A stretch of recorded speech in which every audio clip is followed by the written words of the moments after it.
I would just want to encourage them to not be overwhelmed if they're thinking about ways to get their word out. If your listeners are avid podcasters, I love your questions on whether or not they could turn their podcast into a book. I think it's a brilliant way to do it. So I would encourage them to find that theme, find their best shows, get them transcribed, and plug them into an outline. And you may not tell you what, I'd be surprised if you didn't have a really good quality book just laying right in front of you and you didn't even realize it.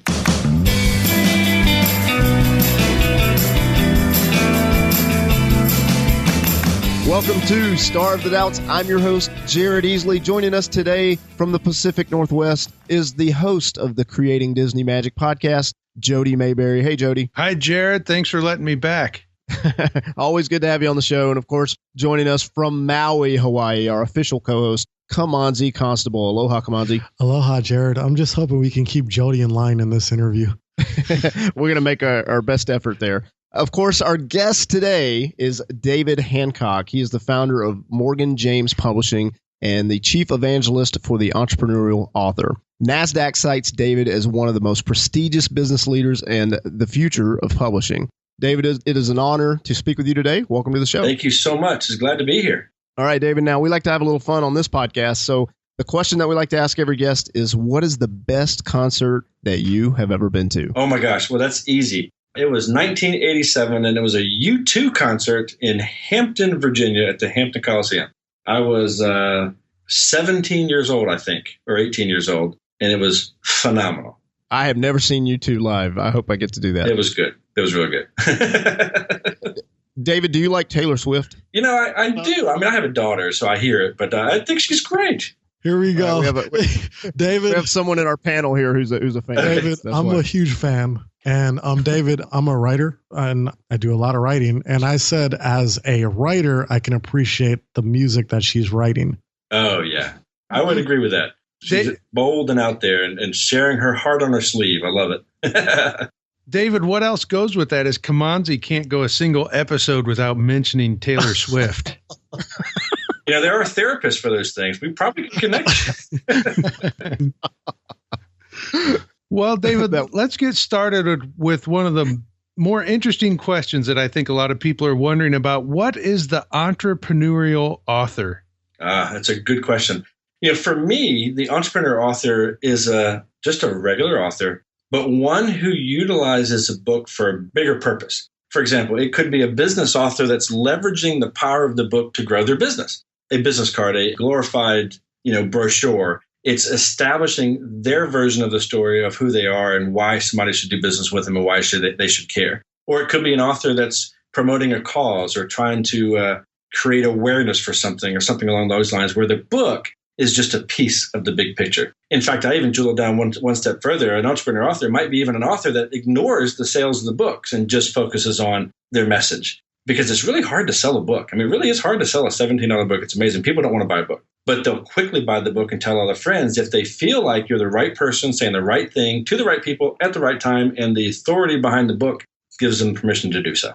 So, David, we're going to mix it up here. We're going to do some true and false. Okay. Yeah. So, David, first true and false question. You should do unconventional things to reach conventional goals. Oh, I love you already. True. Could you just give us like a quick soundbite on why? Well, I tell you what, everybody else is doing the same thing that everybody else does. So when you do something that's out of the box or out of the ordinary or unconventional, you tend to stand out. And sometimes it could be standing out in a great way. Sometimes it could be in a humorous way, but you stand out and people can remember you more. An unconventional thing would be for a mom and pop bookstore in between Walmart and Barnes & Noble with a big sign that says, "Enter here." That's unconventional thinking.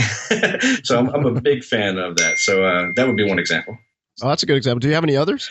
Let's see. I'm going to say yes. So another example of an unconventional thing would be if all of your market is buying radio and television and newspaper ads, then you get out there with a horn with social media and making it very personal. If all of your competition and the people in your spaces are being extremely stiff or professional, you definitely make it personal. If they're, you just kind of do the opposite of what everybody else is doing. For a publishing perspective, all the publishers are just treating authors like commodities. You step up to the plate and treat authors like they're part of the team, and then you can be successful. Those are a couple more examples. So, David, let me give you one that's kind of in the book world, and it's been around for years since Amazon came around. So what about all the authors are told one way to really sell your book is to do free days on KDP Select. And a lot of people preach that. Would there be an unconventional way to approach that? That in itself is kind of unconventional, but it is becoming now the norm. But it does still work. But there really is no value in it. One, because you're giving it away for free. Even if you do 99 cents, there's not a whole lot of value in it unless you do something that is unconventional with the book. And that's just to make sure that in the book, you've got clear directions and inspiration for them to leave the book and go establish a relationship with you, whether online or in person at the seminar or something. They have to have, and you can't suggest it or recommend it in the book. You need to tell them in the book what their next steps would be. Then giving the book away has extreme value because the real value is that relationship with that reader. So unless you're an author that has that clear path for the next step for the reader, you're wasting your time. Love it. All right. So, David, true or false, a book is judged by its cover? Even though we will pretend to say it's false, but it's true. It really is. It's definitely true. Okay, David, tell us the difference between traditional publishing, self-publishing, and entrepreneurial publishing. Ooh, that's one of my favorite questions. You guys are teeing us up really good, man. I appreciate that. So traditional publishing is what you think about publishing. It is perhaps landing a deal with the Simon & Schusters, the McGraw-Hills, the Thomas Nelsons of the world, and they give you hopefully a little bit of money up front, and then they take your work and they bring it to book form and sell it to the stores and stand on your shoulders to help them. Whereas self-publishing would be you actually bringing to market a physical product or even an ebook, but bring a book to market and you're making all the decisions. And then also you're in charge of trying to sell to the stores or through the .coms or out of your trunk. The entrepreneurial publishing model is a little bit of a blend of both. And we were the first in the space. I think we've got some copycats out there. But really, what we tried to do is for entrepreneurial publishing to really work is making sure that the author is just involved. For traditional publishing, the publisher will take over and make all the decisions for you, whether you like it or not. And some things you may have to fight for and some things you may get, but mostly you won't. In self-publishing, you're making all the decisions, whether you're qualified or not. The entrepreneurial publisher looks at the big picture with the author and together as a team to make all the decisions for the best outcome. So to give an example, even from what the book looks like, tastes like, feel like, smell like, when should it come out, what price, the cover, all those things, the title, the subtitle, all those things are fleshed out together with not only just the reader in mind, but the author, the writer themselves, because ultimately the more successful they are, the more successful the book's going to be. So that's kind of the 10,000 foot of what the entrepreneurial publisher differences between the two. I mean, entrepreneurial publishing has bookstore distribution like the bigger guys, but they have just typically a little bit less. For instance, you wouldn't find a Morgan James book in every single bookstore in America like Wiley does. Of course, Wiley pays for their placement, but you'll find them in the stores that matter most to that author's reach, or at least a couple copies in the stores so they can be discovered. Whereas self-publishing will have no bookstore distribution unless you can prove you sold several 100,000 copies and you can't be ignored anymore. I think that's a good point to understand because we have heard with self-publishing, you can go through Lightning Source, who has a relationship with Ingram, and they'll put your book in the bookstore. But even with the traditional deal, if you're an unknown author, that's kind of what the book buyers are looking at, aren't they, David? It's just hard to get placement. It really is. In fact, even if you go to the Lightning Source, which I love, I think Lightning Source is great, high quality. Of course, the quality is only as good as the file as you upload, but they don't actually have bookstore distribution. You can be listed in a catalog and it'd be sold online, but they're not presented to a physical bookstore buyer like you would be if you were published by a traditional or an entrepreneur house. But the reality is no matter who publishes the book, big or little guys, the bookstore buyers, unless you're paying them to place the book, they're going to buy based on their perception of your ability as an author to generate buzz. And they'll keep buying based on that continued buzz or that perception of the buzz and sales. And if they think you've stopped, they'll send them back in a heartbeat. And David, one thing that we always see, and you've probably heard this even more than we have, is debate about traditional versus self-publishing. What should I go? Should I go traditional? Should I go self-publishing? But I've always kind of said that it's not really an apples to apples thing because most authors won't even have the chance to go traditional. Is that correct? It is correct. And I'm a huge fan of doing self-publishing over doing nothing at all. But if you have an opportunity and you can't lose too much, I think the traditional path would be one that you should try to pursue. But sometimes you have to earn the right to be able to get there. So wet your whistle with the self-publishing if that's all you've got at the opportunity in the beginning. But as you're growing your platform, growing your vision, and you're becoming more popular, I think the traditional path should be, as long as you can control and negotiate what doesn't hurt you as an entrepreneur, that's a good path to go to, or at least work towards. And David Jared just signed his first traditional book deal this year. Congratulations, Jared. I hope it didn't lead you too much. I don't even know how to respond to that, David. So I'm entering into this world. So this topic is very interesting to me right now. Oh, awesome. So David, what makes a good book title? A good title needs to be memorable, but also short and a little bit catchy. If it's edgy or makes you think a little bit, that's even great. I mean, in the perfect world, a 1 to 5 word title is great. A 1 to 4 word title is better. A 1 to 3 word title is even better. But the reality is it's just enough to make you pause to then read the subtitle. And I'm talking nonfiction. The subtitle can be as long as necessary, but as short as possible. But it certainly wants to make sure that you're telling the promise of the book. What's in it for me? But the reality is it's just to get the reader to take the next step, and that's to flip it over and read the stuff on the back, whether it's endorsements or a short little description of the book. And if they go from the back cover to the table of contents, they're going to the cash register. But that's my vision of a good title. We've seen Blink, we've seen Blue Ocean. They don't mean anything by themselves, but they're out of the box, they're memorable. But the subtitle is what's really selling you on the book. But it certainly does show boldly on a cover when you have a nice short title. Jared, do you want to test out your title, Jared, on David? No, let's keep going. All right, because I can take that rejection if that's the case. No, so David, one of the things. Come on. All right, so the title of the book is called "Stop Chasing Influencers." That's the name of the book, and that might not resonate with some, but it'll resonate with others. And then, Kamanzi, do you recall the exact subtitle? And David, we're joking here because I co-wrote this book with Jared, but it's called "Stop Chasing Influencers: The True Path to Building Your Business and Living the Dream." I actually love that. I think it's really good. Stop chasing influence is 3 words. I think it could be powerful image on the cover, but it means a lot for your audience. And I would be one of your audience as an entrepreneur looking to get to that next speaking gig or the next person's platform. I think it's a great title. And the subtitle, I would flip it to the back cover. So you did good.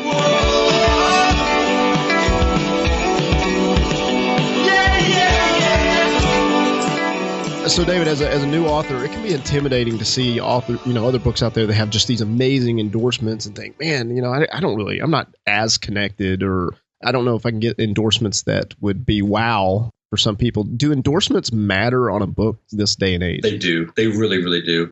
But think about it this way. It's biblical. If you don't ask, you don't get. So try. And those are people that you want to definitely get around to, hopefully.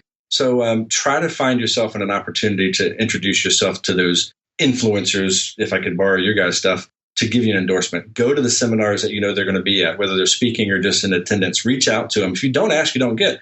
But even if you try and you can't get the big names, I would say 20 unknowns is just as powerful as one big name. So never stop asking, but do collect them from people that are important in the space to you and hopefully significant in the space. But if you don't ask, you don't get. David, real quick, I love that answer, by the way, but then there's that counterintuitive mindset where like some people just ask for the moon. And what's that balance between asking because you know you won't get if you don't ask, but also not exceeding the relationship? I'm sure you've seen that where people come to you, they don't know you at all, and they're like, hey, David, hook me up. Well, yeah.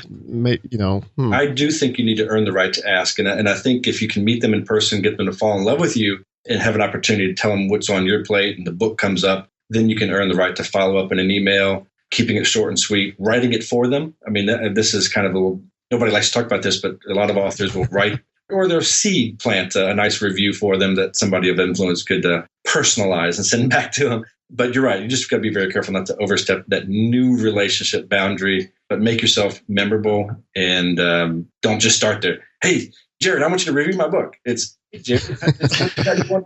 It's great to know you and kind of build that relationship. Think dating for a few minutes versus just plunging. No, that's a good analogy. Well, you're talking to 3 podcasters here, and me in particular as the host of 2 podcasts, I'm interested, should a podcaster turn their content into a book? And if so, what would you suggest is the best way to do this?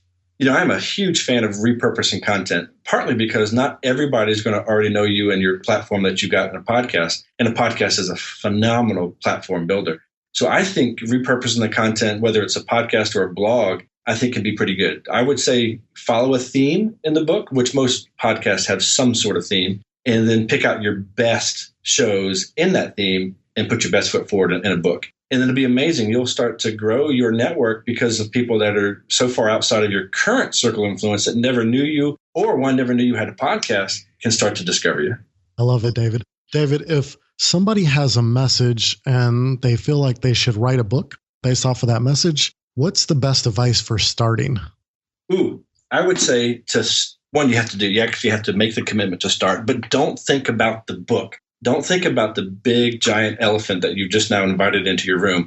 Think about the small pieces. Think about just jotting down a nice little outline of the things that you would love to get across if somebody were to read your book. In fact, I even took it one step further when I first started to write my books. And I kind of still do this now. Is I said, okay, if you guys were going to sit down with me in a room, I would need to make sure that I get across these 10 or 12 points before you kicked me out or you walked out.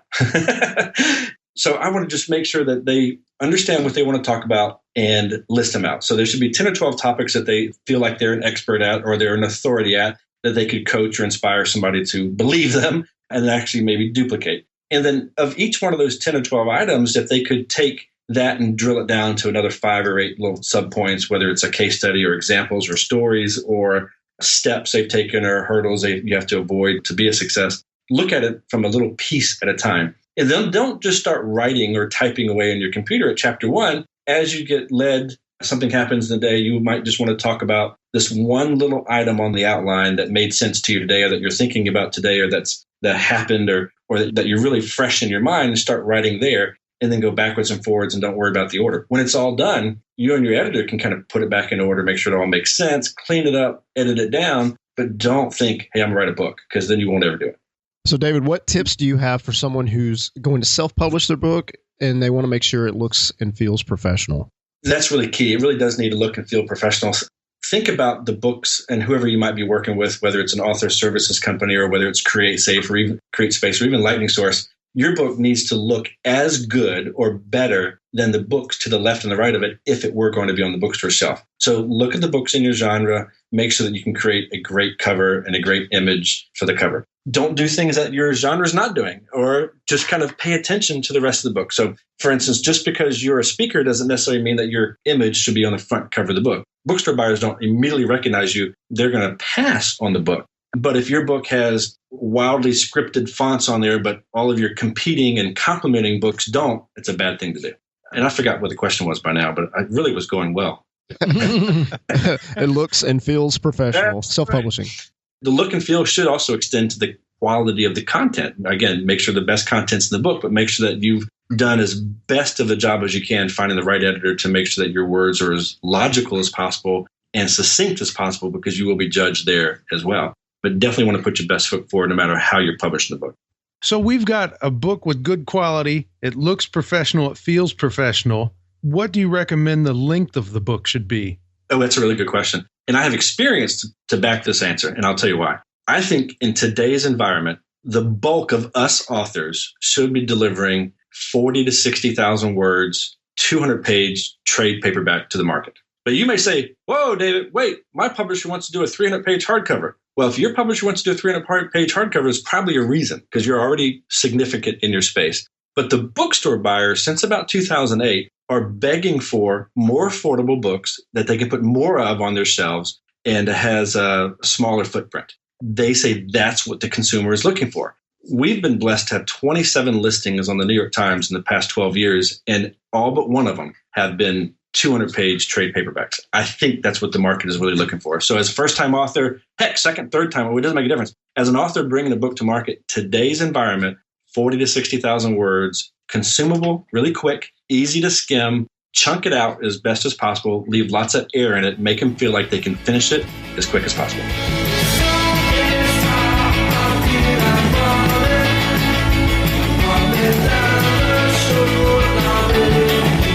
So, David, I'm just going to ask you a straight up selfish question here.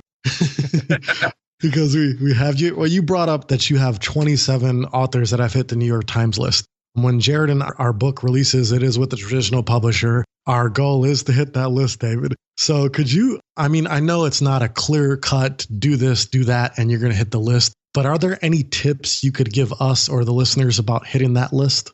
I certainly can. And it really is the holy grail for a reason, because it is the most difficult list to hit. And I'll tell you why, and this can give you a little bit of perspective, but then I can also try to help you figure out maybe the best ways to maximize it without doing too many black hat things. To hit the New York Times list, it really only takes about 9 to maybe 12,000 sales. But that's not the hard part. The hard part is that 9 to 12,000 sales needs to be in a week. Now, if you hadn't passed out yet, that's not the hard part. The 9 to 12,000 sales in a week needs to be from both online and offline stores. So brick and mortar stores, as well as Amazon.com, BarnesNoble.com, and the .coms, reporting stores. And when I say reporting stores, stores that sell the book and then tell somebody that it happened, whether it's BookScan or the New York Times list directly, because the Times does gather data from multiple sources. But those aren't the reasons why it's so hard. The real hard part about that is those offline stores, those brick and mortar stores, need to be spread across the country. So if you're facilitating your circle of influence all around Dallas, Texas, and no book sells from a bookstore outside of Dallas, Texas, well, you're not going to hit the Times.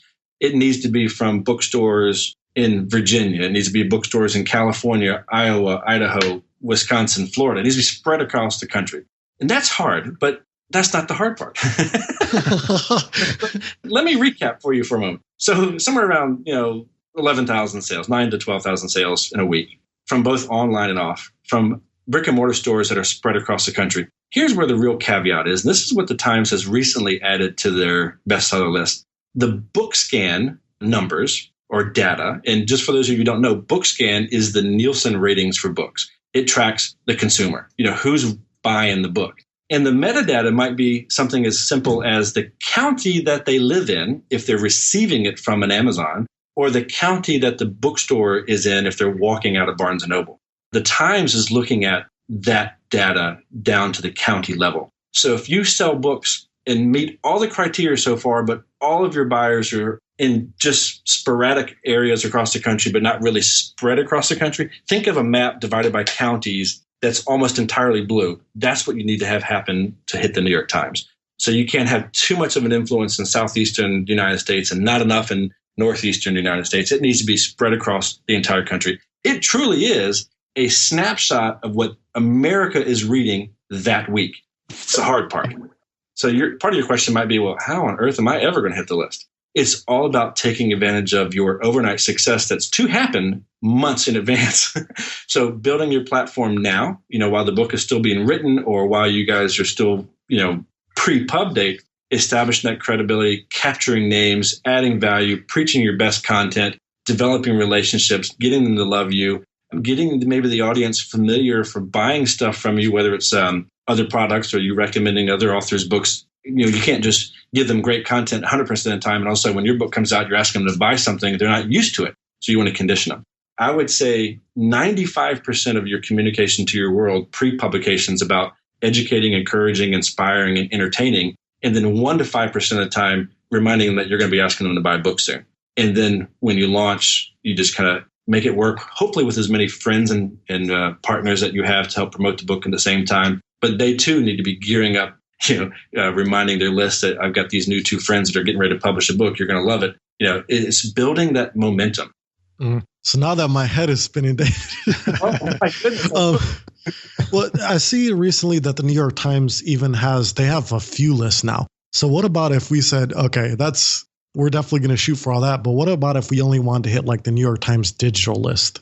The digital list is probably one of the strangest lists that we've seen. I would definitely pay attention to who else is on the list. And of course, figure out what they're doing. Be a guerrilla spy at this point. For weeks or months prior to your release, pay attention to the authors that are currently on the list. And you'll need to figure out ways to do what they're doing better. Or at least do what they're doing, because you may not know exactly what they're doing is working, what they're doing is not working, because they won't know either. But you have to pay attention and try to find traces of successes and try to implement those things in your campaign. It's a wild, wild west with the digital side, and nobody really knows exactly what the Times is looking for, but they know that some of the online retailers Apple, Amazon, Kobo and Nook. They do report their sales, but how? And what content, what metadata are they actually using? They haven't really said, and it doesn't always make sense. But there are some patterns that you're seeing to start arise from the typical authors that are hitting it. And the neat thing is there are self-published authors that are hitting some of those digital lists. So that's very encouraging.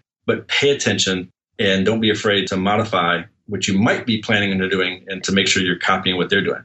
And just last question in that line of thinking, do you know or think that it's the same number of copies hit the digital list, like 9 to 12,000? That's the piece that really is unknown because only the publishers know that data. There isn't a publicly accessible book scan database of how many books actually sold in that week for that particular digital thing. So it's kind of a mystery. I will say that the mystery still could be there with print books because we have actually had authors hit the list when we're thinking there's no way. We haven't sold enough books. And we have had authors not hit the list when it's like, oh, come on, there's double the amount of books that should hit the list. So there's a little mystery there, but definitely a lot of mystery on the digital side. Kamanzi, when your book's about to come out, I know a couple people in Duluth, if that might help with the geographic spread. Duluth matters. So, David, who is doing something that interests you? Oh, my gosh. It's like asking me who's my favorite kid. I mean, I really have a lot of influencers in my life that I'm really proud to know and watch. Somebody that's really kind of shaking it up that I think will end up probably on his next book hitting the Times is a guy named Ray Edwards. You may not know him yet, but he's out there in Spokane, Washington, and he's creating a great movement of educating and inspiring business owners with his knowledge, but he's throwing a faith edge into it that you're not expecting to receive in that space. We were privileged enough to publish his first book. It was called Writing Riches. Phenomenal copywriter, but he's got a great business mind. You'll be seeing him in some big places in the years to come. We've got another book that's coming out this week called, I don't know if you want to give names or not, but I'm watching people like Mel Abraham. I'm watching Jeff Walker and Michael Hyatt. Those are guys that seem to be really making some big influences in my life. So I think now you guys.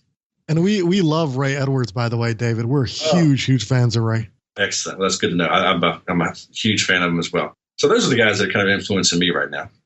David, what is the best place for listeners to stay connected with you online? Probably the regular places, Twitter and Facebook. I paused my podcast because, as you guys know, it's extremely exhausting, but very powerful. I encourage everybody to do it, especially authors. But Twitter and Facebook are great places to connect with me, in addition to just morganjamespublishing.com. Twitter handles David Hancock, and on Facebook, you can just find me at Morgan James or David Hancock.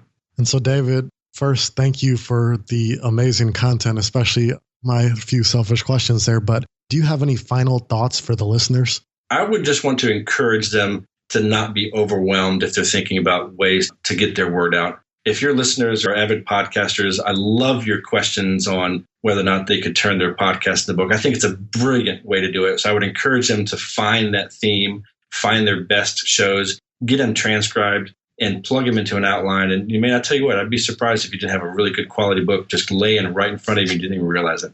Wow, David, we really appreciate this. Thank you again for your time, and best wishes to you and the family at Morgan James Publishing. Oh, thank you. It's been a privilege. I appreciate you guys.